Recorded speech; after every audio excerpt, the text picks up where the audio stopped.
Я это связываю с тем, что скоро будут президентские выборы, и власть пытается, значит, наверное, проинформировать граждан о той ситуации, в которой находится страна. И, к сожалению, картинка абсолютно, скажем так, печальная. Дело в том, что пока вот эти 4 года какие-то планы перевыполнялись, цены точно так же росли. Особенно на медикаменты почти в 2 раза, на продукты питания, на энергетику. Само правительство пошло это, знаете, как это метод шоковой терапии, который недопустим в нашей стране, когда вот так в разы поднимают тарифы на электричество. И что они добились? Добились того, что просто долги увеличились. Да.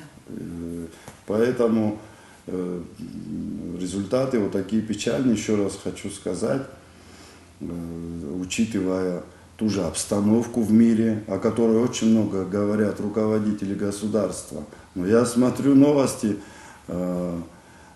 созданные целые подразделения, батальоны, значит, в Министерстве обороны России там, или других стран, значит, по созданию подразделений по управлению боевыми дронами, квадрокоптерами, системой разведки. Это совершенно новые подразделения. Это требует огромных вливаний. Например, один батальон создать, а он нам нужен, если мы думаем о своей безопасности, он требует там, почти 1 миллиард рублей. То есть дроны тоже есть для разведки.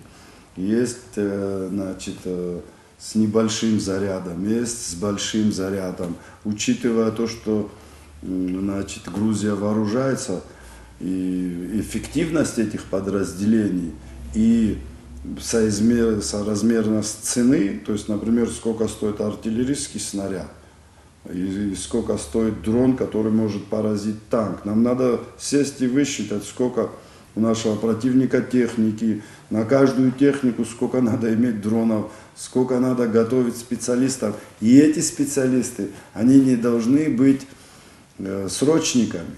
Это профессиональная армия должна быть. Если у вас сегодня это нет, а кто в этом виноват? Если несколько лет многие экономисты выступали, что эта политика тупиковая.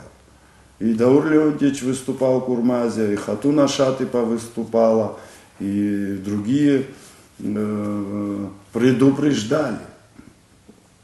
А сегодня из нас врагов хотят сделать за то, что мы предупреждали. Это люди, которые, они не лидеры партии, они не претендуют на власть. Поэтому задача вообще во все времена и людей образованных в Абхазии или людей, имеющих отношение к науке, всегда было предупредить, постараться проинформировать народ, а предупрежден значит защищен.